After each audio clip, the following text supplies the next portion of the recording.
Hello दोस्तों, आप सभी का स्वागत है हमारे अपने YouTube channel physics education hub के अंदर। इस वीडियो के अंदर हम चैप्टर 6 और चैप्टर 7 के आरबीएससी द्वारा प्रीवियस ईयर क्वेश्चंस को सॉल्व करने वाले हैं। यदि आपको ये वीडियो अच्छा लगे तो प्लीज़ हमारे चैनल को सब्सक्राइब कीजिए और बेल आइकन पर क्लिक करना मत भूलिए ताकि आने वाली वीडियो को आपको नोटिफिकेशंस मिलते रहें। अब हम इस वीडियो को स्टार्ट करते हैं। सबसे पहले हम 2023 के क्वेश्चंस को सॉल्व करने वाले हैं। तो इसमें सबसे पहला जो क्वेश्चन है हमारे पास वो क्या है कि प्रत्यावर्ती धारा I बराबर 200 sine 60 pi t plus pi by 6 में विद्युत धारा की आवर्ती पूछी है आपके पास। तो हमें दिया क्या हुआ है, प्रत्यावर्ती धारा का समीकरण दे रखा है। I इज इक्वल टू आपको दे रखा है 200 sine 60 pi t plus pi by 6, ये आपको दिया हुआ है। अब आपको बताना है इसमें आवर्ती क्या होती है। तो सबसे पहले तो हम क्या करेंगे, जो प्रत्यावर्ती धारा की समीकरण होती है, प्रत्यावर्ती धारा की समीकरण क्या होती है, आई इज इक्वल टू क्या होता है, I naught sine of omega T plus five. ठीक है, तो आई नोट तो क्या होता है, उसका शिखर मान होता है। हमें बताया आई नोट क्या होता है, उसका शिखर मान। ओमेगा क्या होता है, उसकी कोणीय आवर्ती होती है। ठीक है, और फाई क्या होता है, जो हमारा कलांतर होता है। ठीक है, तो ये अपन इस तरह से विद्युत धारा का समीकरण। अब देखो, यदि मैं इसका कंपैरिजन कराऊं इस समीकरण इसके साथ, तो देखो आई नोट की वजह तो यहाँ पे 200 ऑलरेडी लिखा हुआ है। फिर ये 60 पाई टी, तो देखो ओमेगा की वैल्यू यहाँ पे बात करूं तो ओमेगा की जगह यहाँ पे कितना है, 60 पाई। तो हमें पता है जो कोणीय आवर्ती ओमेगा जो होती है, कोणीय आवर्ती omega, omega is equal to हमारे पास क्या होता है 2 पाई एन, मतलब आवर्ती। ठीक है, तो इस ओमेगा की वैल्यू हमारे पास कितनी दे रखी है, 60 पाई दे रखी है, क्योंकि यहाँ पे लिखेंगे दिया हुआ है ओमेगा की वैल्यू कितनी दे रखी है, 60 पाई। अब इसको अपन इधर सोल्व कर लेते हैं थोड़ा। हमें दिया कितना है, ओमेगा इज इक्वल टू 60 पाई। ठीक है, हमें पता है ओमेगा की वैल्यू कितनी होती है, 2 पाई एन होती है। तो यहाँ पे जब इसकी वैल्यू रखेंगे तो 60 pi is equal to 2 pi n. यहाँ से पाई कैंसिल आउट हो जाएगा, ये इधर जाएगा तो 2 डिवाइड में आ जाएगा, तो एन की वैल्यू जो कितनी हो जाएगी आपकी, आवर्ती जितनी हो जाएगी आपके पास 30 हर्ट्ज आ जाएगी। तो ये इसका आंसर हो जाएगा। तो 20 का क्या होगा, सही आंसर होगा। इसके बाद में अपन बात करते हैं क्वेश्चन नंबर 2 की। क्वेश्चन नंबर 2 में क्या लिखा हुआ है, यदि किसी परिपथ में 0.1 सेकंड में, ठीक है, क्या हो रहा है, 0.1 सेकंड में धारा 5 एम्पियर से 1 एम्पियर तक गिरती है। मतलब पहले धारा का मान 5 था, उसके बाद कितना हो गया था, 1 कितने सेकंड में, 0.1 सेकंड में। तो ये बोलता है यदि औसत प्रेरित विद्युत वाहक बल 200 वोल्ट है तो परिपथ में स्व प्रेरित का क्या कर दिए, आंकलन कीजिए। हमें पता है स्व प्रेरित के अंदर और जो प्रेरित विद्युत वाहक बल है उसके अंदर जो संबंध जो होता है हमारा, वो आपका होता है विद्युत वाहक बल इज इक्वल टू माइनस का L D I upon D T. ठीक है, अब हमें क्या करना है, इस स्व प्रेरक की क्या करनी है, आपको गणना करनी है। तो सबसे पहले हमें डी और डी पता होना चाहिए और प्रेरित विद्युत बल हमें दिया हुआ है। तो देखो इस क्वेश्चन में दिया क्या हुआ है, दिया इज इक्वल टू हमारे पास प्रेरित विद्युत बल कितना दे रखा है, 200 वोल्ट दे रखा है। अब हमें निकालनी है डी की वैल्यू। डी का मतलब क्या हुआ, आपका विद्युत धारा में अंतर कितना हो रहा है, देखो 5 से 1 एम्पीयर हो रहा है। तो अगर अंतर निकालूंगा तो क्या होगा, I2 माइनस I1, तो I1 माइनस 5, तो कितना आ जाएगा, माइनस का 4 एम्पीयर। तो डी की वैल्यू आ गई। अब कितने सेकंड में बता रहे, 0.1 सेकंड में। तो ये किसकी वैल्यू दे रखी है, dt की वैल्यू दे रखी है कितनी, 0.1 सेकंड दे रखी है। अब इसमें फॉर्मूले में जब अपन वैल्यू रखेंगे, फॉर्मूला क्या हमारे पास यहाँ पे, epsilon is equal to minus का L D I upon D T. अब यहाँ पे वैल्यू रखते हैं, प्रेरित विद्युत की वैल्यू 200 दे रखी है, माइनस का एल की वैल्यू आपको ज्ञात करनी है, और डी की वैल्यू आपके पास कितनी है, माइनस का 4, और डी की वैल्यू कितनी है आपके पास, 0.1 सेकंड। तो यहाँ पे जब वैल्यूज रखेंगे तो देखो ये इधर मल्टीप्लाई तो 20 आ जाएगा, और ये कितना आ जाएगा, प्लस का 4L। तो यहाँ से L की वैल्यू जो आएगी वो कितनी आएगी, 20/4 इज इक्वल टू 5 हेनरी। तो ये इसका क्या हो जाएगा, L की स्व प्रेरित्र की वैल्यू आ जाएगी। फिर देखो नेक्स्ट जो हमारे पास क्वेश्चन है, यहाँ पे नेक्स्ट क्वेश्चन है हमारे पास कि विद्युत चुंबकीय प्रेरण के लिए कथन लिखिए। क्या दे रखा है, विद्युत चुंबकीय प्रेरण के लिए क्या लिखना है आपको, कथन लिखना है। सबसे पहले किसका लिखना है, फेराडे का नियम। फेराडे का नियम क्या होता है, उसके बाद में क्या लिखना है आपको, लेंज का नियम लिखता है। तो सबसे पहले अगर फेराडे के नियम की बात करते हैं, ठीक है, फेराडे के नियम के अनुसार क्या होता है कि यदि कोई भी जो कुंडली है, ठीक है, ये क्या है मेरे पास, कोई भी कुंडली है, अगर इस कुंडली से संबद्ध चुंबकीय फ्लक्स में अगर परिवर्तन होता है, क्या होता है, चुंबकीय फ्लक्स में परिवर्तन होता है। तो इस चुंबकीय फ्लक्स में परिवर्तन होने के कारण इसके अंदर एक विद्युत वाहक बल क्या हो जाता है, आपका उत्पन्न हो जाता है, जिसे हम क्या कहते हैं, प्रेरित विद्युत वाहक बल कहते हैं। और इस प्रेरित विद्युत वाहक बल के अंदर जो धारा प्रवाहित होती है उसे हम क्या कहते हैं, प्रेरित धारा कहते हैं। तो ये तो फैराडे का पहला नियम है। ठीक है, उसके बाद में इसका जो दूसरा नियम है, फैराडे का दूसरा नियम क्या होता है कि ये जो प्रेरित विद्युत वाहक बल एप्सिलॉन का जो मान होता है वो किसके बराबर होता है, फ्लक्स में परिवर्तन की दर के बराबर होता है। तो एप्सिलॉन इज इक्वल टू क्या होता है, D five upon D T. और ये माइनस चिन्ह क्यों लगाते हैं, क्योंकि लेंज के नियम के अनुसार ये यहाँ पे माइनस साइन आता है। ठीक है, अभी लेंज का नियम और पढ़ेंगे। तो क्या होता है, लेंज का नियम की बात करते हैं। लेंज का नियम क्या होता है कि जो विद्युत चुंबकीय प्रेरण है उसकी प्रत्येक अवस्था में प्रेरित विद्युत वाहक बल या प्रेरित धारा की जो दिशा जो होती है वो हमेशा अपनी उत्पत्ति के कारण का क्या करती है, विरोध करती है। इसे हम क्या कहते हैं, लेंज का नियम कहते हैं। ठीक है, तो ये आपका होता है लेंज का नियम और ये होता है आपका फैराडे का नियम। नेक्स्ट देखो, नेक्स्ट जो हमारा क्वेश्चन है इसके अंदर वो क्या है, शक्ति गुणांक का मान निम्नलिखित परिपथों के लिए ज्ञात कीजिए। अब शक्ति गुणांक का मान निकालना आपको। ठीक है, तो सबसे पहला इसके अंदर क्या है उसकी बात करेंगे कि शुद्ध धारतीय परिपथ, यदि क्या लगाओ, सिर्फ धारतीय मतलब धारिता लगी हो, मतलब सिर्फ एक संधारित्र लगाओ किसी भी परिपथ में, उस केस में उसका शक्ति गुणांक कितना होता है वो आपको निकालना है। हमें पता है कि जब भी किसी परिपथ में क्या लगाओ, सिर्फ संधारित्र लगा हो, तो कलांतर जो होता है वो कितना होता है आपके पास, थीटा इज इक्वल टू क्या होता है, पाई बाई 2 होता है। हमें पता है कि जब संधारित्र लगा होगा तो उस केस में क्या होगा, आपका जो धारा और वोल्टा के बीच में जो कलांतर होगा, धारा और वोल्टा के बीच में, इसमें क्या होता है, धारा क्या करती है, पाई बाई 2 से क्या करती है, लीड करती है, या फिर क्या रहती है, आगे रहती है, किससे, वोल्टा से। तो इनके बीच में कलांतर कितना हो गया, पाई बाई 2 का कलांतर हो गया। अब शक्ति गुणांक पूछा है, तो शक्ति गुणांक क्या होता है हमारे पास, शक्ति गुणांक जो होता है उसको हम लिखते हैं कोस थीटा से। शक्ति गुणांक is equal to cos theta. तो कोस थीटा मतलब कलांतर, कलांतर की वैल्यू कितनी है, पाई बाई 2, और कोस 90 की वैल्यू कितनी होती है, 0। तो शुद्ध धारतीय परिपथ के अंदर आपके पास जो शक्ति गुणांक का मान होगा वो कितना होगा, आपके पास 0 होगा। फिर दूसरा आता है श्रेणी एलसीआर अनुनादी परिपथ। दूसरा जो आता है हमारे पास वो क्या आता है, आपका पास श्रेणी एलसीआर अनुनादी परिपथ आता है। अब देखो दूसरे में श्रेणी एलसीआर परिपथ का मतलब क्या होता है, एलसीआर परिपथ वो भी अनुनादी पूछा है। अनुनादी बोला तो X L is equal to किसके बराबर होता है, एक्स सी के बराबर होता है। ठीक है, इस केस में इस केस में जब आप एक्सएल बराबर एक्स सी होता है तो एलसीआर जो अनुनादी परिपथ होता है वो किसकी तरह व्यवहार करता है, एक शुद्ध प्रतिरोध, अगर उस परिपथ में शुद्ध प्रतिरोध लगाओ उसकी तरह क्या करता है, व्यवहार करता है। अब इसका मतलब क्या है, शुद्ध प्रतिरोध लगा है। अब जब भी किसी परिपथ में शुद्ध प्रतिरोध लगा होता है, सिर्फ प्रतिरोध लगा होता है, उसके अंदर जो वोल्टा और धारा के अंदर जो संबंध होता है वो क्या होता है, वोल्टा और धारा के अंदर जो संबंध होता है वो थीटा की वैल्यू कितनी होती है, आपकी 0 डिग्री होती है। क्यों, क्योंकि दोनों के दोनों वोल्टा और धारा क्या होता है, जब शुद्ध प्रतिरोध लगा होता है दोनों समान कला में होते हैं। तो अगर इसके लिए शक्ति गुणांक निकालना तो शक्ति गुणांक कोस थीटा की वैल्यू कितनी आ जाएगी, शक्ति गुणांक कोस थीटा की वैल्यू हमारे पास कोस जीरो की वैल्यू कितनी होती है, कोस जीरो की वैल्यू होती है 1। तो एलसीआर से अनुनादी परिपथ में कितना हो जाता है, इसकी वैल्यू आपकी 1 आ जाएगी, शक्ति गुणांक की वैल्यू। फिर नेक्स्ट जो हमारे पास यहाँ पे क्वेश्चन है वो आपके पास है कि ट्रांसफॉर्मर जो होता है, ट्रांसफॉर्मर में होने वाली किन्हीं तीन ऊर्जा क्षय या फिर जो किन्हीं तीन ऊर्जा हानि का उल्लेख कीजिए और इन्हें कैसे कम किया जा सकता है, ये आपको इसमें बताना है। तो देखो, कोई भी जो ट्रांसफॉर्मर होता है उसमें सबसे पहली जो हानि होती है वो होती है आपकी ताम्र हानि। ताम्र हानि बोल दो या फिर उसको क्या बोल दो, कुंडली का प्रतिरोध। ठीक है, कुंडली के प्रतिरोध के कारण जो आपकी हानि होती है।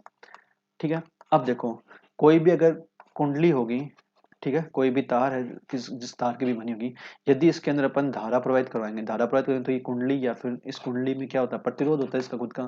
तो उसके कारण क्या होगा, ये क्या होगा, कुंडली क्या होगी, गर्म होना स्टार्ट करेगी। गर्म होने का मतलब क्या है कि ये अपने ऊर्जा को जो क्षय करती है वो किसके रूप में करिए, ऊष्मा के रूप में ऊर्जा क्या करिए, आपकी क्षय करती है।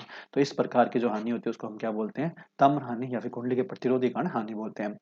दूसरा जो है आपका इसके अंदर है फ्लक्स क्षरण।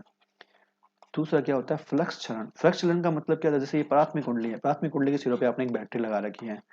ठीक है, और यहाँ पे कोई द्वितीय कुंडली है जिसके ऊपर आपने गैल्वेमीटर लगा रखा है।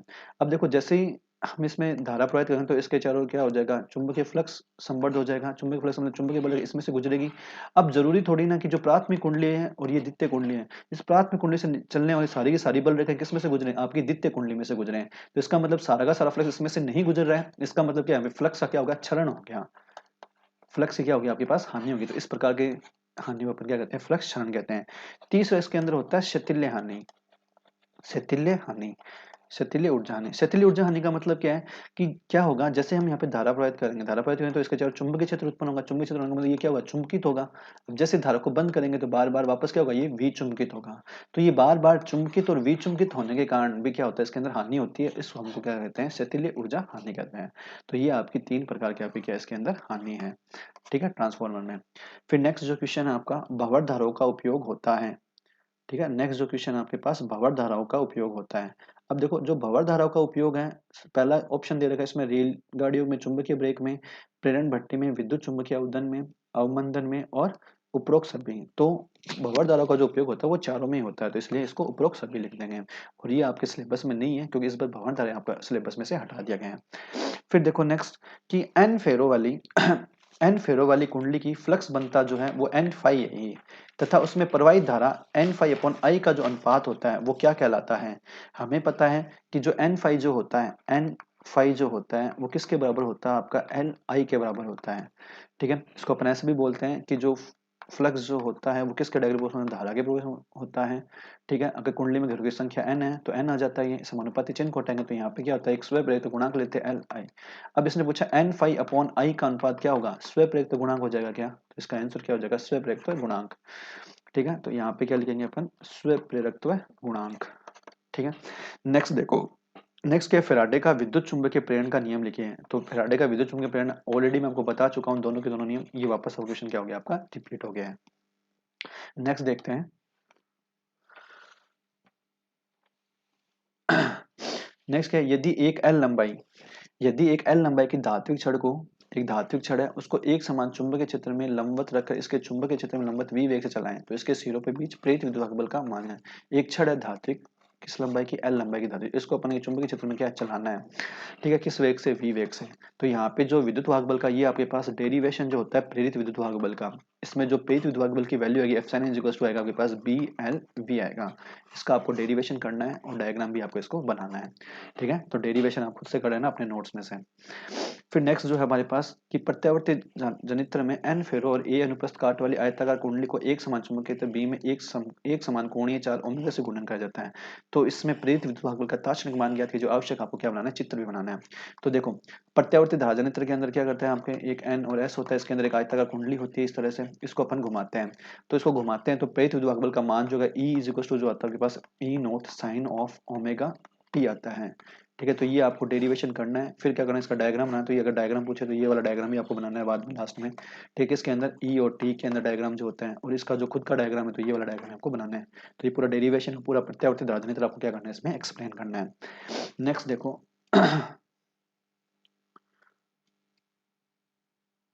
नेक्स्ट क्वेश्चन आपके पास यहाँ पे है कि, तो इसको जूम कर लेते हैं दिखने में दिक्कत ना हो आपको, सही है क्वेश्चन है कि दिए गए चित्र में अनुनादी अवस्था को दर्शाने वाला बिंदु लिखिए। पहली बात तो अनुनादी अवस्था का मतलब क्या होता है, जो एक्सल जो होता है वो किसके बराबर होता है, आपका एक्स सी के बराबर होता है। क्या जो प्रेरणिक प्रतिघात होता है वो धारतीय प्रतिघात के क्या होता है, बराबर होता है। तो इस पॉइंट में हम इस डायग्राम देखते हैं तो प्रतिघात है, इधर के आपके पास आवर्ती है।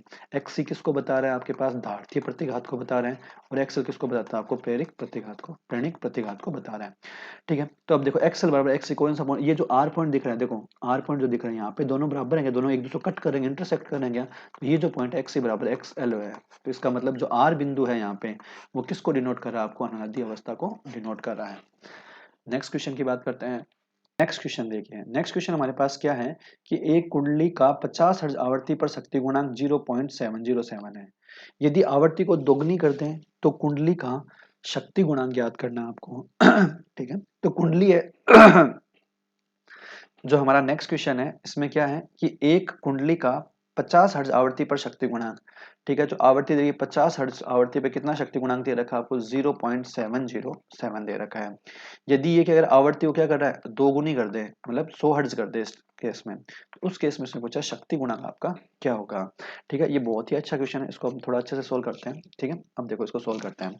देखो हमें क्या दे रखा है, आवृत्ति दे रखी है, ठीक है। आवृत्ति कितनी दे रखी है, एफ बराबर कितनी दे रखी है, 50 हर्ट्ज दे रखी है, ठीक है। हमें पता है जो शक्ति गुणांक जो होता है, शक्ति गुणांक कोस बराबर क्या होता है, आर अपॉन जेड, जहां जेड क्या होती है, उसकी प्रतिबाधा होती है, और आर जो होता है वो क्या होता है आपके पास, प्रतिरोध होता है, ठीक है। अब देखो ये किसके लिए बता रहे हैं अब यहाँ पे अगर मैं बात करूं, जो प्रतिबाधा जो होती है, ठीक है, जो प्रतिबाधा जो होती है, अब देखो यहाँ पे इसकी वैल्यू 0.707 होने का मतलब क्या है, ये किसकी वैल्यू है आपके पास 0.77 को अपने 1/√2 भी लिख सकते हैं क्या, ठीक है। तो देखो हमें जो कोस फाई या कोस थीटा जो दे रखा है वो कितना दे रखा है 1/√2 या फिर 0.707 आपको दे रखा है, ठीक है। आर होता है प्रतिरोध प्रतिबाधा, और प्रतिबाधा जेड बराबर क्या होती है आपके पास R square plus X L square होता है, ठीक है। तो अब यहाँ पे लिखेंगे तो कोस फाई की वैल्यू तो कितनी है 1/√2, यहाँ पे लिखेंगे आर, और जेड की वैल्यू कितनी है मेरे पास √R² plus X L square होता है, ठीक है। तो अब देखो, अब ये जो प्रतिबाधा है तो जेड, अभी देखो मैं दोनों साइड क्या करता हूँ स्क्वायर करता हूँ, स्क्वायर करूंगा तो ये 1 ये तो आएगा 2, और इधर क्या हो जाएगा R² और अपॉन में क्या बच जाएगा R² प्लस एक्स एल का स्क्वायर बच जाएगा। अब यहाँ पे जो हमारे पास रिलेशन जो आएगा, देखो ये क्या बच जाएगा R² plus X L square is equal to 2R² बच गया। अब देखो ये जो आर स्क्वायर इधर जाएगा तो एक्स एल स्क्वायर बराबर क्या हो जाएगा आर स्क्वायर आ जाएगा, तो एक्स एल की वैल्यू किसके बराबर आ जाएगी यहाँ पे आर के, कि जब शक्ति गुणांक का मान कितना होता है आपके पास 1/√2 होता है, उस केस में जो आपके पास एक्स एल की वैल्यू होती है वो कितनी आती है आपके पास यहाँ पे आर आती है। अब ये क्या बोल रहे हैं, यदि मैं क्या करूं इस आवर्ती को क्या करूं डबल कर दूं थोड़ा सा इसको, ठीक है। तो हमारे पास यहाँ पे क्या आ गया एक्सएल की वैल्यू किसके बराबर आ गई आपके पास आर के बराबर आ गई। अब ये बोला अगर आवर्ती को मैं क्या कर दूं दो गुनी कर दूं, मतलब जो आवर्ती अब एफ डैश उसको मैंने क्या कर दिया दो गुना कर दिया पहले जो आवर्ती थी मेरी उसकी, ठीक है। तो इससे जो मेरे पास एक्स डैश एल है, ठीक है, अगर मैं यहाँ पे आवर्ती दोगुनी करने के बाद क्या होता है एक्सएल डैश क्या होता है आपके पास ओमेगा एल होता है, इस ओमेगा की वैल्यू क्या होती है 2 पाई एफ डैश एल होती है, एफ डैश की वैल्यू 2 एफ होगी, इसका मतलब ये क्या हो जाएगा 2 × 2 पाई एफ डैश एल आ जाएगा क्या, इसका मतलब क्या होगा जो एक्स डैश एल जो है वो आपके पास कितना दे रखा है, एक्स डैश एल जो दे रखा है वो आपको दे रखा है 2 ऑफ एक्स एल दे रखा है, ठीक है, ये अपने पास वैल्यू दे रखे हैं। तो यहाँ से पहले अपन प्रतिबाधा निकाल लेते हैं, तो जेड की वैल्यू क्या हो जाएगी अब √R² प्लस एक्स डैश जो है आपके पास एल, ठीक है, तो √R² plus x dash L अब देखो ये जो एक्स डैश एल है इसकी वैल्यू कितनी दे रखी है आपको 2 ऑफ एक्स ऑफ एल दे रखी है। अभी हमने जो अब इसको स्क्वायर करूंगा तो ये कितना हो जाएगा आपके पास जेड की वैल्यू √R² प्लस 4XL का स्क्वायर हो जाएगा क्या, 4XL स्क्वायर हो जाएगा क्या। अब देखो ये वैल्यूज यहाँ पे रख देते हैं अपन, ठीक है। अब हमारा कोस फाई बराबर अगर निकालना हो शक्ति गुणांक निकालना है तो R/Z होता है क्या, ठीक है, इस R की जगह तो R ही अपना, और Z की जगह मेरे पास कितना है R² plus 4 of XL square है, ठीक है। तो अब देखो यहाँ पे ये R/रूट, अब देखो ये जो R है इसकी वैल्यू हमने क्या निकाली है एक्सएल निकाली है, इस प्रतिरोध R की वैल्यू क्या निकाली है अभी अपन है R=XL निकाला गया, तो इसको मैं एक्सएल के टर्म में पूरा में लिख रहा हूँ। जब अपन उसको एक्सएल के टर्म में लिखेंगे तो ऊपर तो क्या आ जाएगा आपके पास एक्सएल आ जाएगा, नीचे क्या आ जाएगा एक्सएल का स्क्वायर, ठीक है, प्लस 4XL का स्क्वायर का रूट, तो मतलब ये कितना हो जाएगा टोटल XL/5XL का स्क्वायर हो जाएगा क्या। तो यहाँ पे अगर मैं लिखूँ मैं यहाँ पे cos phi is equal to, ठीक है, नीचे एक्सएल अपॉन रूट में कितना आपके पास 5XL स्क्वायर हो जाएगा, तो एक्सएल स्क्वायर अगर बाहर लूंगा तो क्या हो जाएगा ये एक्सएल अपॉन √5XL आ जाएगा क्या, एक्सएल से एक्स कैंसिल आउट हो जाएगा तो 1/√5 किसकी वैल्यू हो जाएगी आपके पास कोस फाई की वैल्यू आ जाएगी। तो ये इसका सही आंसर होगा, बहुत अच्छा क्वेश्चन है, ठीक है, एग्जाम में पूछा जाता है बार बार, तो इसको अच्छे से कर लेना है इस क्वेश्चन को, कोस फाई की वैल्यू कितनी आ जाएगी 1/√5 आ जाएगी आपके यहाँ पे। उसके बाद में देखो नेक्स्ट क्वेश्चन की बात करते हैं यहाँ पे अपन, नेक्स्ट क्वेश्चन देखिए, देखो वाटिंग धारा जो है आपके सिलेबस में इस बार नहीं है तो अपन इसको नहीं करेंगे, ठीक है, तो वाटिंग धारा को अपन इस बार नहीं करेंगे। आगे देखते हैं क्वेश्चन, इसी क्वेश्चन को देखते हैं नेक्स्ट। एक प्रत्यावर्ती धारा में वोल्टा जो है V बराबर कितना है 50 sin 314 टी दे रखा है, 50 sin 314 टी दे रखा है वोल्ट, ठीक है, और आई धारा आई की वैल्यू जो होती है देखिए वो कितनी दे रखी है 10 sin 314 टी प्लस पाई/4 दे रखी है एम्पियर में। तो ज्ञात कीजिए वाटिन धारा, तो वाटिन धारा तो आपके सिलेबस में नहीं है तो इसलिए आपको इसको वाटिन धारा को आपको नहीं करना है। नेक्स्ट क्या आपके पास वर्ग माध्य मूल वोल्टा, अब देखो वर्ग माध्य मूल वोल्टा जो VRMS जो होता है, ठीक है, VRMS कैसे निकालते हैं V0/√2, ठीक है।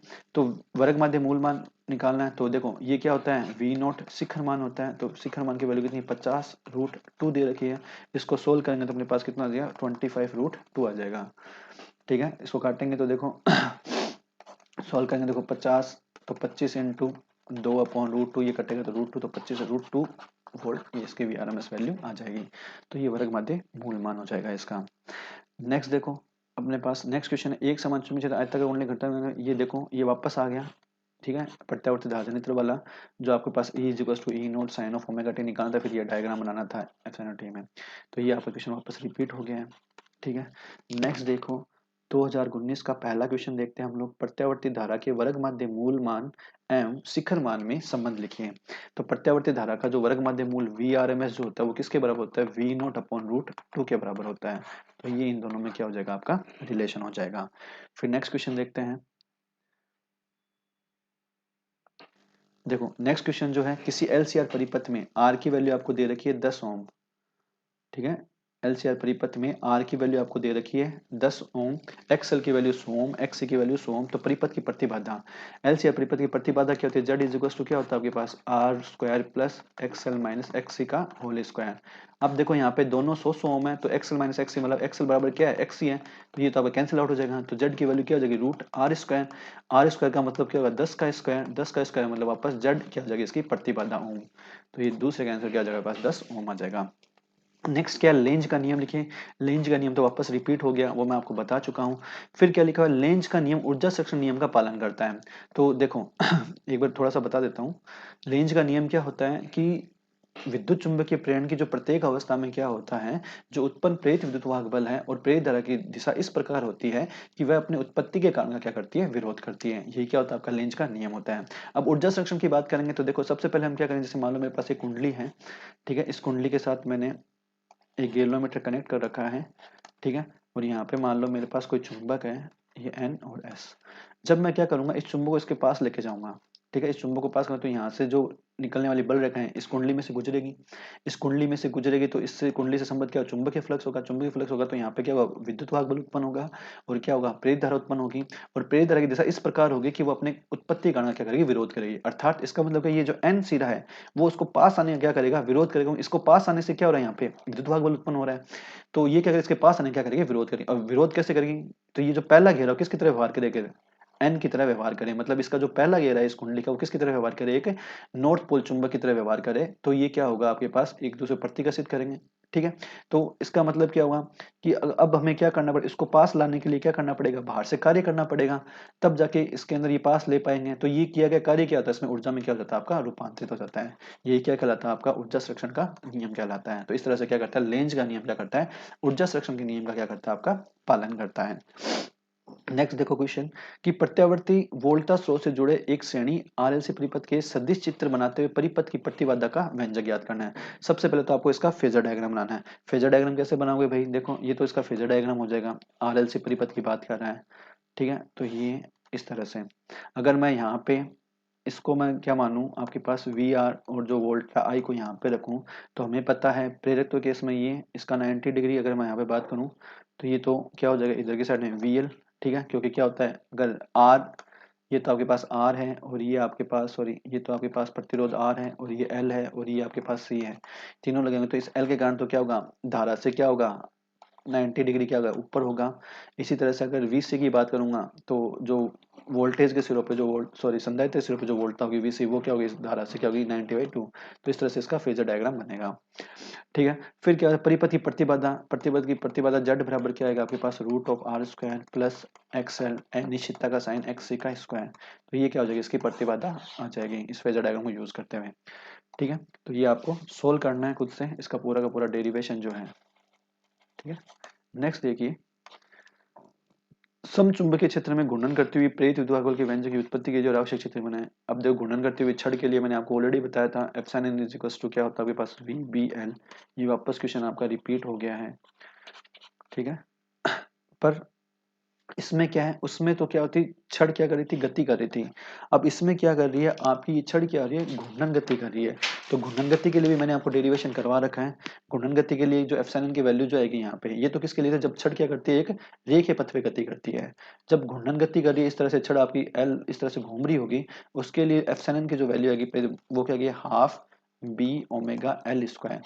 ये क्या होगा, इसके लिए प्रेरित विद्युत बल का मान आएगा। ये आपको निकालना है इसके अंदर। ठीक है, तो ये छड़ को घूर्णन गति के लिए है, तो ये घूर्णन गति के लिए हाफ भी ओमेगा एल स्क्वायर आता है, ये आपको करना है। नेक्स्ट क्या है, प्रत्यावर्ती धारा को शिखर मान से शून्य तक पहुंचने में लगा समय ज्ञात कीजिए। और प्रत्यावर्ती धारा की आवृत्ति कितनी है, 50 हर्ट्ज है। अब देखो इसको थोड़ा सा ऊपर ले लेते हैं। 2018 का जो पहला क्वेश्चन है यहाँ पे, प्रत्यावर्ती धारा। तो सबसे पहले इसका डायग्राम बना लेते हैं प्रत्यावर्ती धारा का। ठीक है, तो ये 0 है, ये इसका क्या है, शिखर मान आई नोट। ठीक है, और ये यहाँ पे फिर से 0 हो रहा है। ठीक है, और यहाँ पे जो टी जो होता है वो क्या होता है, ये तो 0 होता है, ये क्या होता है आपके पास Ty4 होता है, ये Ty2 होता है, ये 3Ty4 होता है, और ये कितना होता है आपके पास यहाँ पे पूरा कंप्लीट टी होता है। ये पूछ रहा है शिखर मान से, ये शिखर मान आई नोट से शून्य तक, मतलब आई नोट से ये 0 है, यहाँ तक पहुंचने में लगा समय ज्ञात करना है। तो ये समय कितना लगेगा पहले तो ये ज्ञात करना है। यदि प्रत्यावर्ती धारा की आवृत्ति कितनी हो, 50 हर्ट्ज हो। तो देखो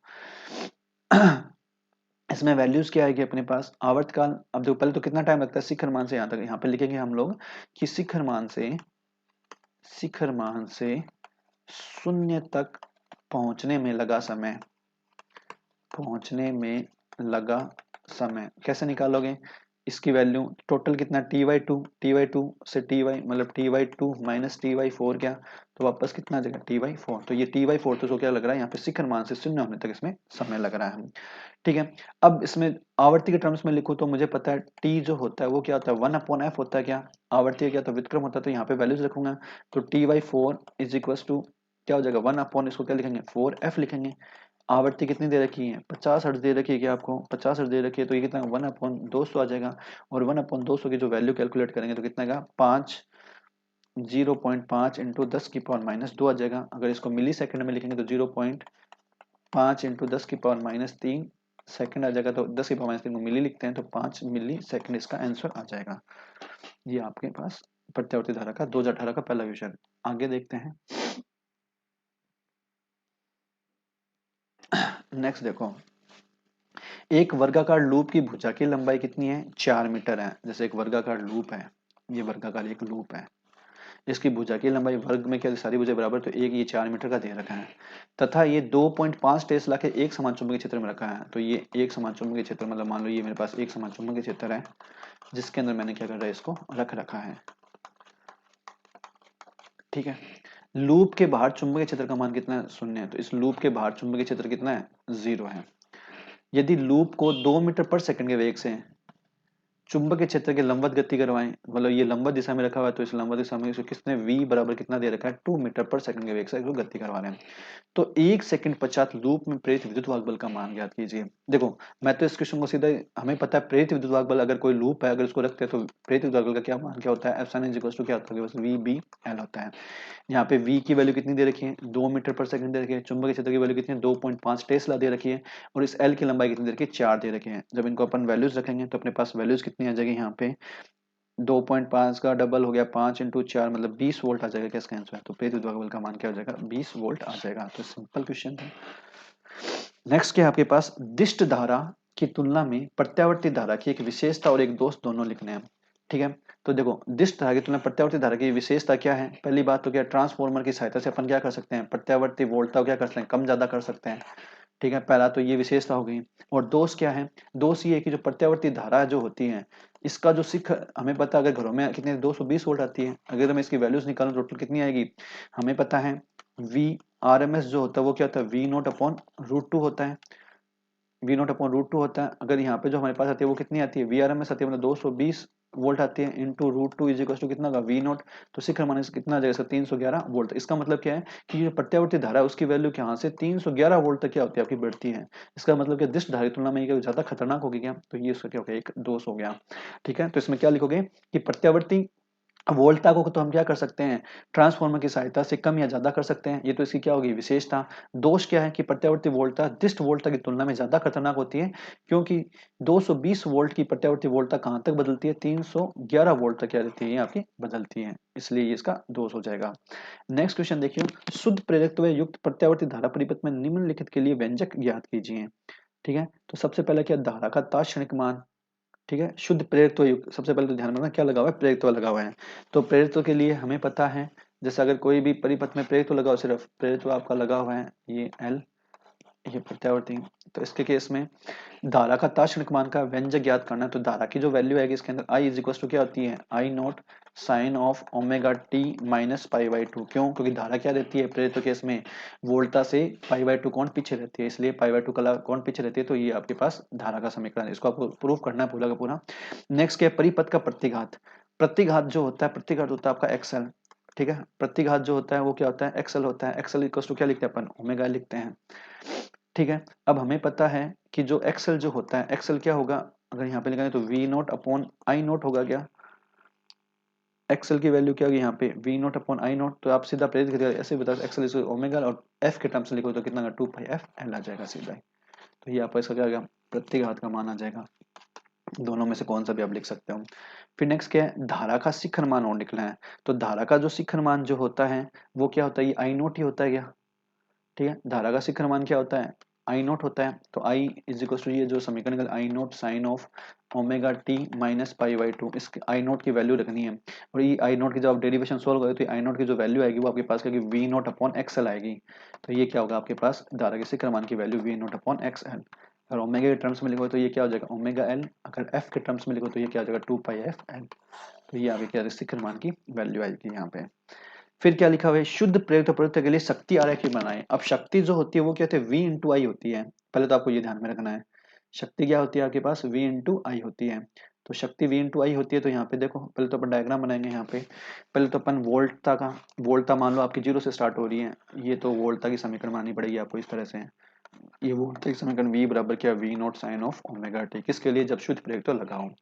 फिर दूसरा क्या है, धारा के समीकरण बनेंगे। धारा में क्या होता है, आई की वैल्यू क्या होती है हमारे पास, I naught sine of omega T minus pi by two से क्या करिए, वो पीछे चल रही है। अब पाई बाई टू से पीछे चल रही है, इसका मतलब ये यहाँ से आपकी स्टार्ट होगी इस तरह से। ठीक है, तो ये जब ये इस तरह से आपकी चलेगी, ठीक है, इस तरह से ये यहाँ पे आएगी। ठीक है, और ये यहाँ पे इस तरह से आएगी। ये इस तरह से आपकी क्या होगी, आगे बढ़ती जाएगी। ये किसकी है, I is equal to I naught sine of omega T minus pi by two की। शक्ति करेंगे, शक्ति करने का मतलब इन तीनों क्या, दोनों क्या करेंगे, शक्ति पी बराबर क्या होता है, वी इंटू आई होता है क्या। इन दोनों गुणा करेंगे तो इनका इस तरह से ये इसका डायग्राम, ये पावर शक्ति पी की आ जाएगी। तो ये इसका शक्ति आलेख है, इस तरह से आपको इसको बनाना है। तो ये शक्ति पी का डायग्राम आ जाएगा। तो ये पी वी आई तीनों बनाने, तो ये शुद्ध शक्ति आलेख इसका हो जाएगा। नेक्स्ट देखो, अर्ध शक्ति बिंदु आवर्तियों से क्या अभिप्राय है। एक एल या श्रेणी परिपथ के लिए बैंड चौड़ाई ज्ञात करने का व्यंजक प्राप्त कीजिए और प्रत्यावर्ती धारा व आवर्ती के मध्य वक्र में अर्ध शक्ति बिंदुओं की आवर्ती बतानी है। तो सबसे पहले तो अर्ध शक्ति बिंदु होते क्या है वो बात करते हैं। अर्ध शक्ति बिंदु क्या होते हैं कि जो धारा का जो शिखर मान जो होता है, अगर मैं धारा का जो शिखर मान है आई एम या आई नोट, और जो आवर्ती एफ के मध्य खींचे गए ग्राफ में वे बिंदु जिन पर शक्ति क्षय का मान अनुनाद की स्थिति में शक्ति का आधा होता है, अर्ध शक्ति बिंदु कहलाते हैं। जैसे मान लो ये अपन ग्राफ बनाएंगे, ये तो आई एम और यहाँ पे आवर्ती एफ के अंदर, तो इस तरह से ये आपके पास क्या बनेगा, ग्राफ बनेगा। ठीक है, इस तरह से, सॉरी थोड़ा सा इसको अच्छे से बना लेते हैं।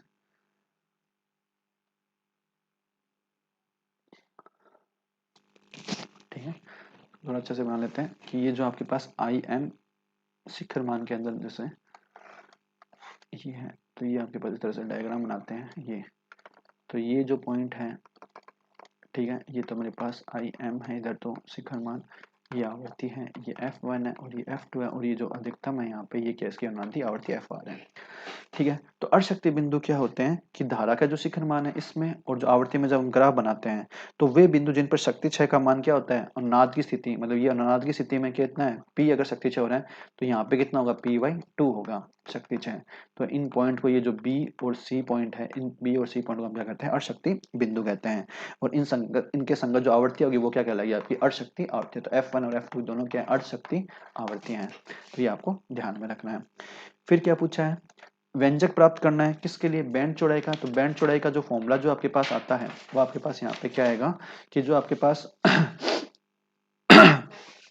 ओमेगा टू, अगर हम ओमेगा टर्म्स में लेंगे तो क्या आएगा, omega two minus omega one जो आएगा वो आपके पास आएगा आर अपॉन एल। ठीक है, वो तो क्या आएगा आपके पास आर अपॉन एल। अगर इसको आवर्ती के टर्म्स में लेंगे F2 माइनस F1 तो ये क्या आ जाएगा, R upon two pi L. ठीक है, तो ये आपका इसका क्या आ जाएगा, फॉर्मूला आ जाएगा। और अर्ध शक्ति बिंदु की आवर्तियां दिखाई धारा, और ये डायग्राम आपको बनाना है इसके अंदर। फिर देखो नेक्स्ट क्वेश्चन की बात करते हैं अपन यहाँ पे। 2017 का पहला क्वेश्चन क्या, एल लंबाई के एक चालक छड़ को समरूप चुंबक बी में नियत चाल v से गतिमान है, यह व्यवस्था परस्पर लंबवत है, तो गतिज विद्युत बल का मान निकालना है। तो ये वापस रिपीट हो गया आपका क्वेश्चन, प्रेरित विद्युत बल का मान जो निकालते हैं वो क्या निकालते हैं आपके पास, एफ साइन क्या देंगे, वी बी एल, ये आपके पास रिपीट हो जाएगा। फिर क्या है, ट्रांसफॉर्म में होने वाली कोई मुख्य ऊर्जा हानियों का उल्लेख कीजिए, वो मैं ऑलरेडी बता चुका हूँ, 3 आपको ताम्र हानि बताई थी, ठीक है, एक क्षेत्रीय ऊर्जा हानि बताई थी आपको, तो वो चीजें जो पहले क्वेश्चन में थी वही वापस आपके रिपीट हो गई हैं।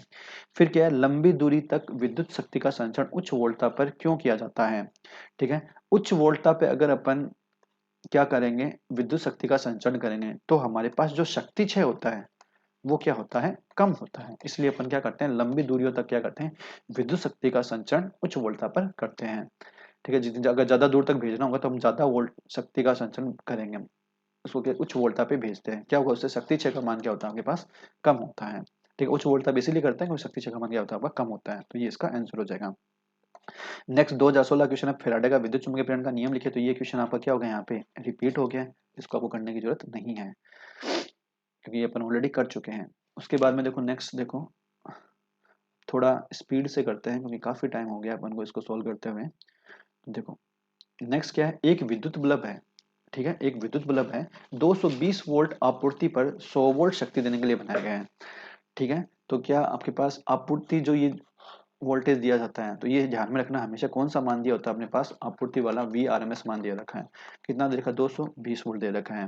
फिर ये क्या बोला है, 100 वोल्ट शक्ति देने के लिए बनाया गया, स्रोत की शिखर वोल्टता निकालनी है, हमें पता है वी आर एम एस और शिखर वोल्टता में संबंध क्या होता है, V naught upon root two, ठीक है, तो यहाँ पे वैल्यू वी नोट की वैल्यू निकालनी है, तो वी नोट की value V R M S की वैल्यू तो 220 है इंटू रूट टू, तो ये कितना हो जाएगा आपके पास 311 वोल्ट, तो वी नोट की वैल्यू कितनी आ जाएगी 311 वोल्ट, तो ये शिखर वोल्ट, शक्ति का कोई मतलब ही नहीं है इसके अंदर।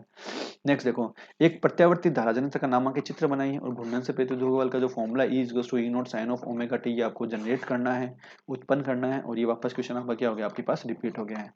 अब देखो ये जो न्यूमेरिकल ये भी वापस रिपीट हुआ है, बस यहाँ पे वैल्यूज के आपके पास अलग है, ठीक है, और पहली बात तो ये ध्यान में रखना 0.1 सेकंड है इस क्वेश्चन के अंदर, 0.1 सेकंड में धारा कहाँ से 5 एम्पीयर से शून्य है, तो हमें पता है स्व प्रेरित, तो अगर प्रेरित विद्युत बल जो होता है वो कहता है माइनस का L D I upon D t होता है, ठीक है, तो यहाँ पे अपन प्रेरित विद्युत बल की वैल्यू तो कितनी दे रखी है, 100 वोल्ट दे रखी है, माइनस एल, एल की वैल्यू निकाल, डी आई की वैल्यू निकालूंगा, तो डी आई की वैल्यू कहाँ से 5 से शून्य हो रही है, तो शून्य माइनस 5, तो कितना जाएगा माइनस का 5, तो ये माइनस 5 किसकी वैल्यू आ जाएगी आपके पास, डी आई की वैल्यू, कितने सेकंड में 0.1 सेकंड में, तो यहाँ पे वैल्यूज रखेंगे तो एल की वैल्यू कितनी आ जाएगी यहाँ से, देखो 0 पॉइंट ये तो 10 आ जाएगा, 10 इज इक्वल टू कितना आ जाएगा 5 एल, तो एल की वैल्यू कितनी आ जाएगी 2 हेनरी, ये इसका हो जाएगा आंसर। ये सेम क्वेश्चन अपन किया बस वैल्यूज चेंज की हुई है इसमें।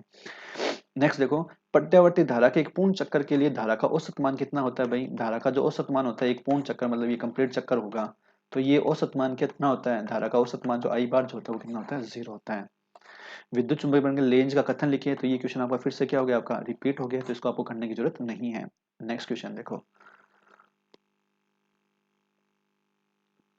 सेम नेक्स्ट क्वेश्चन देखो, पूर्व से पश्चिम दिशा, पूर्व से पश्चिम दिशा में स्थित कोई 2 मीटर लंबा सीधा क्षैतिज चालक तार 4.03 इंटू 10 टेस्ला के पृथ्वी के चुंबकीय क्षेत्र के क्षैतिज घटक के लंबवत 5 मीटर पर सेकंड की चाल से घिरा है, तार के सिरों के मध्य प्रेरित विद्युत बल का तात्क्षणिक मान निकालना है। तो हमें पता है कि जो एप्सिलॉन इज इक्वल टू होता है प्रेरित विद्युत बल के, एप्सिलॉन इज इक्वल टू क्या होता है, बी एल वी होता है, और हमारा प्रेरित विद्युत बल तब भी जनरेट होता है जब आपका क्या होता है, ये तीनों एक दूसरे क्या होते हैं, लंबवत होते हैं, ठीक है, तो इसमें तो आपको कोई जीतता है नहीं।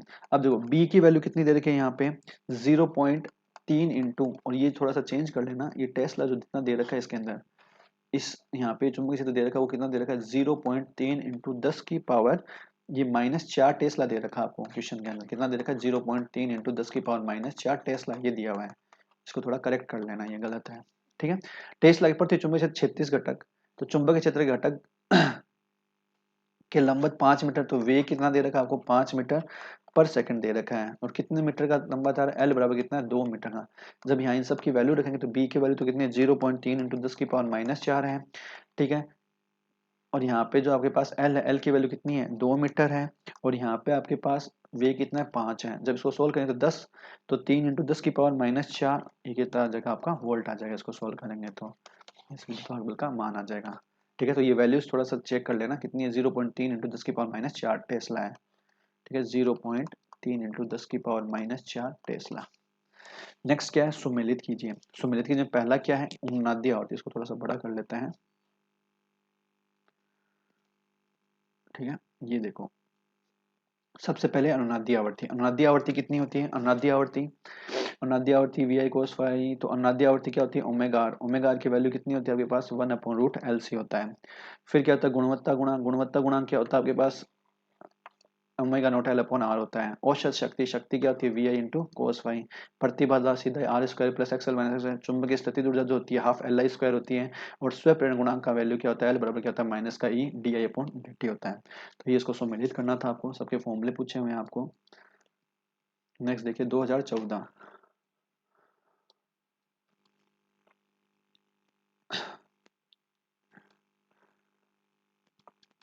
2014 का जो पहला क्वेश्चन है हमारे पास वो क्या है, निम्न चित्र में दो कुंडलियां दे रखी है आपको।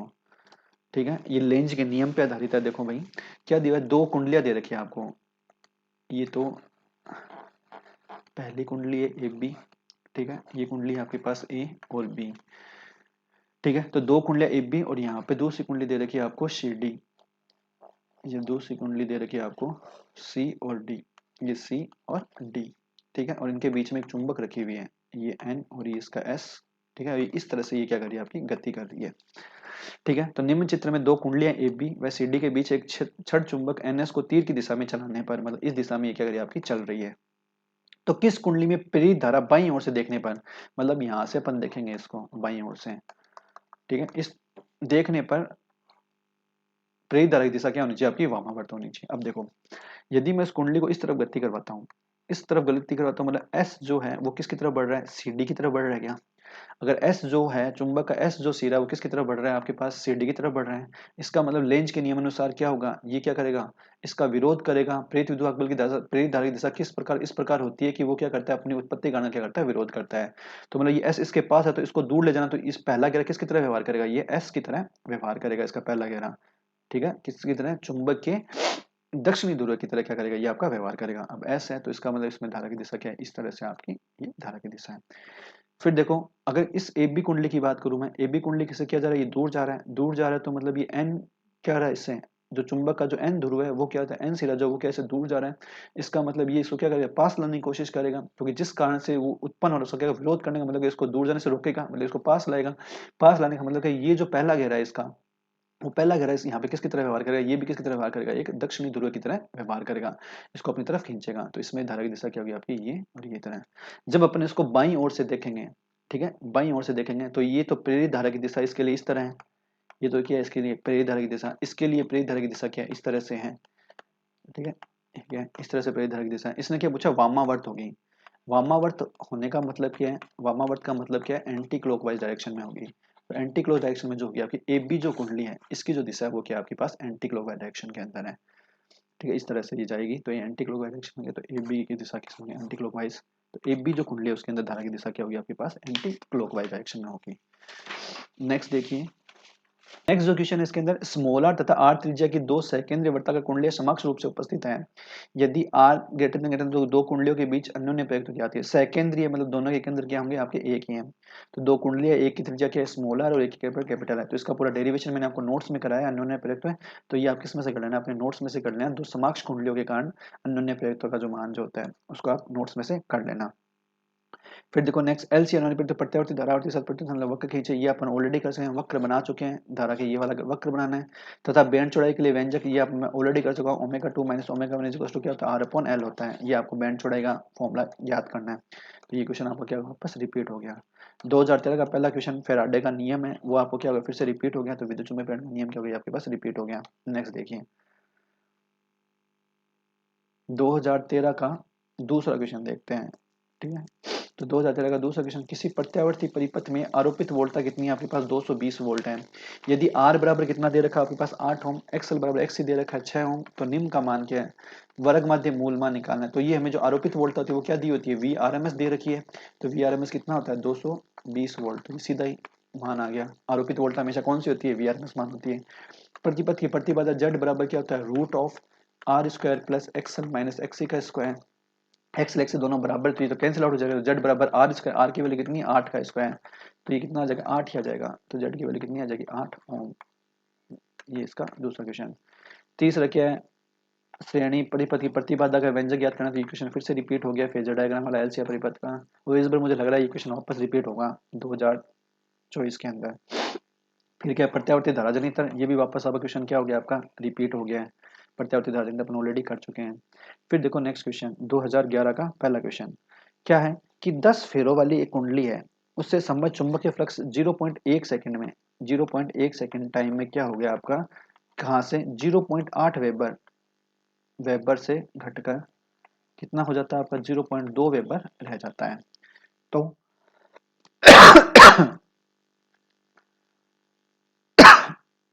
तो कुंडली के सिरों के मध्य प्रेरित विद्युत बल ज्ञात कीजिए। हमें पता है प्रेरित विद्युत बल जो होता है वो क्या होता है, माइनस का D phi upon D t होता है। यदि घेरों की संख्या और दे रखी है तो एन और आ जाता है यहाँ पे, वो कहते हैं कुंडली में घेरों की संख्या आ जाती है। तो हमें कुंडली में घेरों की संख्या एन तो दे रखी है, कितनी 10 दे रखी है। अब डी फाई की आपको वैल्यू निकालनी है। डी फाई क्या होता है आपके पास, अब इसमें कितना दे रखा है, इस क्वेश्चन में दे रखा है आपको कि 0.2 से कितना हो जाता है, वो 0.8 हो जाता है। ये लिखा है देखो क्वेश्चन में, चेक कर लेते हैं। 0.8 वेबर से 0.2 हो जाता है, तो डी फाई की वैल्यू यहाँ पे कितनी हो जाएगी 0.2 हो जाता है बाद में, तो ये 5 2 माइनस 5 1, तो 5 1 की वैल्यू कितना 0.8, तो ये कितना हो जाएगा माइनस का 0.6 आ जाएगा। इतने समय में होता है 0.1 सेकंड में। तो यहाँ पे सबकी वैल्यूज रख देते हैं, यहाँ पे वैल्यू रखें तो डी फाई की वैल्यू कितनी आ गई है हमारे पास यहाँ पे 0.2 माइनस 0.8, तो ये वैल्यू तो होगी माइनस का 0.6, और डी टी कितने सेकंड में 0.1 सेकंड में। हमें पेज उदाहरण का मान मिलता है, यहाँ पे वैल्यू रखेंगे तो एन की वैल्यू माइनस, एन की वैल्यू कितनी है 10, और डी फाई की वैल्यू कितनी है माइनस का 0.6, डी टी की वैल्यू कितनी है 0.1। तो एप्सिलॉन की वैल्यू कितनी आ जाएगी यहाँ पे, देखो ये पॉइंट से पॉइंट हट जाएगा तो 60 आ जाएगा, माइनस माइनस प्लस हो जाएगा, तो कितने वोल्ट आ जाएगा आपके पास 60 वोल्ट, इसका आंसर आ जाएगा।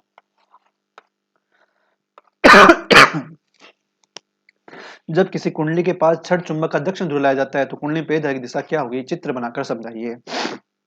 ये मेरे पास एक कुंडली है, ठीक है, ये कुंडली है, इसके पास छड़ चुंबक का, जैसे ये छड़ चुंबक है उसका दक्षिण ध्रुव लेके आते हैं, एस ध्रुव लेके आते हैं। तो कुंडली में प्रेरित धारा की दिशा क्या होगी, देखो ये पहला अगर इसको पास लेके जा रहा हूं तो मतलब ये क्या करेगा, इसको विरोध करेगा, विरोध करने का मतलब यहाँ पे भी कैसा होना चाहिए, एस होना चाहिए, दक्षिण ध्रुव होना चाहिए। दक्षिण ध्रुव हो जाएगा तो ये इसमें क्या हो जाएगी, धारा की दिशा हो जाएगी। तो धारा की दिशा किस तरह से हो जाएगी, ये क्लॉकवाइज डायरेक्शन में, क्या तो क्लॉकवाइज डायरेक्शन में पहले ग्राम में जो होगी वो किस तरह से होगी, आपकी क्लॉकवाइज डायरेक्शन में हो जाएगी। ये डायग्राम आपको बना के इसको एक्सप्लेन करना है। नेक्स्ट क्या है, वाटिन धारा की परिभाषा आपके सिलेबस में नहीं है। नेक्स्ट क्या है, एक परिपथ में 100 वोल्ट का विद्युत वाहक बल लगाने पर 1 एम्पीयर की धारा प्रवाहित होती है। यदि धारा विद्युत वाहक बल में पाई/3 का कलांतर, तो ज्ञात करना आपको शक्ति गुणांक। शक्ति गुणांक तो सीधा कलांतर ही होता है हमारा। कलांतर शक्ति गुणांक क्या होता है, शक्ति गुणांक इज इक्वल टू क्या होता है, सबसे पहले तो शक्ति गुणांक इज इक्वल टू होता है आपके पास कोस थीटा, तो कोस कलांतर इसने खुद ही दे रखा पाई/3, तो कोस पाई/3, कोस पाई/3 का मतलब कोस 60, कोस 60 की जो वैल्यू जो होती है आपके पास, कोस 60 की वैल्यू कितनी होती है 1/2, तो ये शक्ति गुणांक की वैल्यू तो कितनी आ गई 1/2 आ जाएगी। नेक्स्ट पूछा है औसत शक्ति। औसत शक्ति का जो हमारे पास फॉर्मूला होता है वो क्या होता है, औसत शक्ति बराबर, औसत शक्ति जो होता है वो होता है आपका वी आई कोस फाई होता है। अब v की वैल्यू कितनी दे रखी है 100 दे रखी है, i की वैल्यू 1 दे रखी है, कोस फाई मतलब कोस पाई/3 वापस वही, तो इसकी वैल्यू 1/2, तो कितना आ जाएगा आपके पास 50 वाट क्या आ जाएगा, इस शक्ति का वैल्यू आ जाएगी, ये 50 वाट इस शक्ति का मान आ जाएगा। फिर क्या है, शक्तिहीन धारा का वर्ग माध्य मूल मान, ठीक है। अब हमें दिया हुआ जो मान जो होता है वो क्या होता है, हमेशा आरएमएस मान ही होता है, तो आरएमएस मान क्या होगा, आरएमएस की वैल्यू कितनी हो जाएगी 1 एम्पियर इसका मान आ जाएगा। तो ये आपका हो गया। नेक्स्ट क्या है, एक लंबी प्रणाली का स्वप्रेरित का व्यंजक ज्ञात कीजिए, तो ये डेरिवेशन आप नोट्स में से कर लेना। एक प्रणालिका के लिए मेरा स्वप्रेरित करवाया हुआ है, तो ये डेरिवेशन आप वहां से नोट्स में से कर लेना। नेक्स्ट क्या है, वर्ष 2010, देखो पहला जो क्वेश्चन है इसके अंदर 2010 का, प्रत्यावर्ती धारा परिपथ में विभवांतर v बराबर 20 sine of omega t, v की वैल्यू कितनी दे रखी है 20 of sine of omega t. प्रवाहित धारा I की वैल्यू कितनी दे रखी है 5 of cos of omega T ampere है, ठीक है। तो शक्ति क्षय का मान वोट में होगा। बहुत ही अच्छा क्वेश्चन है। देखो हमें पता है हम कंपैरिजन कब कर सकते हैं, जब ये दोनों क्या हो, साइन साइन हो, तभी हम इसमें कंपेरिजन कर सकते हैं, तभी हम बता सकते हैं। तो पहले हम कोस को क्या कर लेंगे, साइन में चेंज कर लेंगे। जब अपन कोस को साइन में चेंज करें तो आई इज इक्वल टू कितना आ जाएगा, 5 साइन पाई बाई 2 ये कितना आ जाएगा, omega T plus pi by 2 आ जाएगा ये हमारे पास यहाँ पे। ठीक है, तो मतलब अब ये कितना साइन में चेंज हो गया, तो इनके बीच में जो कलांतर है उसकी वैल्यू तो कितना का, पाई बाई 2 है गया इसमें कलांतर, और पाई बाई 2 कलांतर, तो शक्ति गुणा शक्ति 6 का मान पूछा है, तो शक्ति 6 हमारे पास क्या होती है, वी इंटू आई, और कोस 5 होता है, कोस 5 की वैल्यू कितनी है, कोस पाई बाई 2 मतलब कोस 90, कोस 90 की वैल्यू होती है 0, तो शक्ति 6 कितना हो जाएगा इसका, 0 हो जाएगा, तो यहाँ पे शून्य इसका क्या होगा, सही आंसर होगा। ठीक है, गलती से कभी भी यहाँ पे दोनों को देख के समान कला में नहीं बता के 5 बराबर 0 मत कर देना, वरना क्वेश्चन गलत हो जाएगा। ठीक है, तो आपकी वैल्यू जो आएगी 20 इंटू 5 100 आ जाएगी। तो इस क्वेश्चन को अच्छे से घुमा के पूछा हुआ है, तो ये अच्छा क्वेश्चन है आपके लिए। नेक्स्ट देखो, एल स्व प्रति कुंडली में संग्रहित चुंबकीय ऊर्जा का सूत्र, जबकि इसमें आई नोट धारा प्रवाहित की जाती है। तो हमें पता है जो संग्रहित ऊर्जा जो होती है, ठीक है, वो क्या हो जाती है आपके पास, half L I naught square होता है। ठीक है, प्रेरित्व के अंदर जो ऊर्जा संग्रहित होती है उसका मान कहता है हाफ एल आई नोट। इसका आपको डेरिवेशन करना है। ठीक है, शायद डेरिवेशन इस बार हटा दिया गया है, तो बस आप फॉर्मूला याद रखो कि किसी भी स्व प्रेरित के अंदर जो संग्रहित ऊर्जा उसका मान ये होता है। लेंज का नियम ऊर्जा संरक्षण का रूप है, ये क्वेश्चन वापस रिपीट हो गया आपके पास। ठीक है, ये प्रणालिका का स्व प्रेरित व्यंजक याद कीजिए, ये भी क्वेश्चन में क्या हो गया, वापस रिपीट हो गया। अब नेक्स्ट क्वेश्चन नंबर 5 देखते हैं कि एक प्रत्यावर्ती धारा परिपथ में किसी समय टी पर वोल्ट था v बराबर दे रखा है आपको 200 साइन 157 टी। ठीक है, v बराबर क्या दे रखा है, एक प्रत्यावर्ती धारा परिपथ में किसी समय t पर वोल्टा v बराबर दे रखा है 200 साइन 157 टी कोस 157 टी दे रखा है। तो v की वैल्यू हमारे पास कितनी दे रखी है यहाँ पे, 200 sine 157 t cos 157 T volt दे रखी है, और धारा I का मान दे रखा आपके पास sine 314 T plus pi by 3 ampere ये दे रखा है। तो इस स्थिति में गणना कीजिए, किस किस की गणना करनी, वो देखो। पहली गणना करनी, आवर्ती निकालनी है आपको। आवर्ती ज्ञात करने के लिए तो पहले आपको जो हमारे पास वैल्यूज हैं उनको रखना पड़ेगा। देखो हमारे पास v की जो वैल्यूज है यहाँ पे वापस लिख लेते हैं। v इज इक्वल टू आपके पास दे रखा है 200 साइन 157 टी कोस 157 टी, और i की वैल्यू जो दे रखी है वो आपको दे रखी है sine 314 T plus pi by 3, ये आपको दिया हुआ है। अब देखो सबसे पहले तो ये जो समीकरण है ये हमारे जनरल फॉर्म में नहीं है, क्योंकि हमारे फॉर्मूला जो होता है v is equal to V naught sine of omega t है, ये होता है, पर ये कोस हो रहा है साथ में, तो कोस को हटाना है, तो इसलिए अपन इसको ये थोड़ी सी मैथमेटिक्स लगाएंगे। क्या करेंगे, ये जैसे 200 है, 200 sine 157 t into cos 157 t है। ये देखो अगर मैं 2 से ऊपर नीचे गुणा कर दूं तो ये क्या बन जाएगा, 2 साइन ए कोस भी बन जाएगा क्या, तो ये आपके पास क्या बन जाएगा, v इज इक्वल टू, ठीक है, 2 से मैं डिवाइड कर देता हूँ और 2 से इसको गुणा कर देता हूँ, तो ये 2 साइन 157 टी कोस 157 टी, तो ये क्या बनेगा, 2 साइन ए कोस बी बन जाएगा। तो इसकी वैल्यू क्या होती है, साइन 2a होती है, साइन 2a मतलब 157 का डबल, तो v इक्वल टू 200 बट्टे 2 तो कितना का 100 हो गया, और ये कितना बन गया साइन 2a 157 का कितना का 314 टी हो गया। तो ये अब अपना जनरल रूप में आ गया। ठीक है, ये i की वैल्यू है और ये अपने पास v की वैल्यू है। अब देखो सबसे पहले उसने पूछा आवर्ती, आवर्ती यहाँ पे देखो दोनों कंपेयर करते हैं, तो अगर मैं v की भी बात करूँ यहाँ पे ओमेगा टी, ये भी ओमेगा टी, तो ओमेगा की वैल्यू कितनी है 314 है। ठीक है, तो 2 ओमेगा कोणीय वेग अगर ओमेगा 314, यहाँ पे एफ की वैल्यू निकालूंगा 314 अपॉन 2 पाई, तो इसको आप सोल्व कर लेना, जो भी वैल्यूज आती है इसको सोल्व करोगे तो 50 हर्ट्ज इसका आंसर आएगा, इसको सोल्व करेंगे तो। फिर नेक्स्ट जो है आपके पास वर्ग मध्य मूल वोल्टता मतलब वी आर एम एस पूछा है। ठीक है, तो हमें अगर इस समीकरण से बात करें तो वी नोट की वैल्यू कितनी आ गई हमारे पास, वी नोट की वैल्यू आ गई यहाँ पे 100, तो वी आर एम एस क्या होता है, वी नोट अपॉन रूट 2 होता है। ठीक है, तो वी नोट की वैल्यू 100 अपॉन रूट 2, तो ये आपके पास कितना, ये 50 रूट 2 आ जाएगा, ये वी आर एम एस का मान आ गया। नेक्स्ट क्या है, परिपथ की प्रतिबाधा, तो प्रतिबाधा जो है, अब देखो प्रतिबाधा अगर हम यहाँ पे निकालें तो पाई बाई 3 है कलांतर। ठीक है, तो पाई बाई 3 कलांतर, इसमें क्या धारा क्या है, पाई बाई 3 से आगे चल रही है, इसका मतलब कौन सा परिपथ होगा ये आपको पता होना चाहिए। ठीक है, तो जेड इज इक्वल टू अपने पास प्रतिबाधा, वैसे तो सीधा भी निकाल सकते हैं, प्रतिबाधा, प्रतिबाधा जेड बराबर क्या आ गया आपके पास यहाँ पे V naught upon I naught, क्या वी नोट की वैल्यू कितनी है आपके पास 100 है, क्या आई नोट की वैल्यू 1 ही है, तो ये कितना आ जाएगा 100 ओम आ जाएगा यहाँ पे। फिर उसके बाद में बात करते हैं शक्ति गुणांक, शक्ति गुणांक की बात करते हैं, शक्ति गुणांक क्या होता है आपके पास कोस थीटा, तो कोस की वैल्यू कितनी है, कोस पाई बाई 3 का कोस 60 की वैल्यू कितनी होती है, 1/2। तो शक्ति गुणा कितना आ जाएगा, 1/2 आ जाएगा इसका। नेक्स्ट क्या है, जैव के प्रत्यावर्ती धारा I बराबर I नॉट पूर्ण चक्कर के लिए धारा का वर्ग मध्य मूल ज्ञात करना है। तो धारा का पूर्ण चक्कर के लिए धारा का वर्ग मध्य मूल मान जो आएगा, इसका पूरा आपको IRMS का क्या करना है, डेरिवेशन करना है, और जो कि क्या आएगा आपके पास I नॉट अपॉन √2, इसका पूरा डेरिवेशन करके आपको इसको बताना है, ये इसका मान आएगा। ठीक है, तो यहाँ पे ये हमारा चैप्टर खत्म होता है।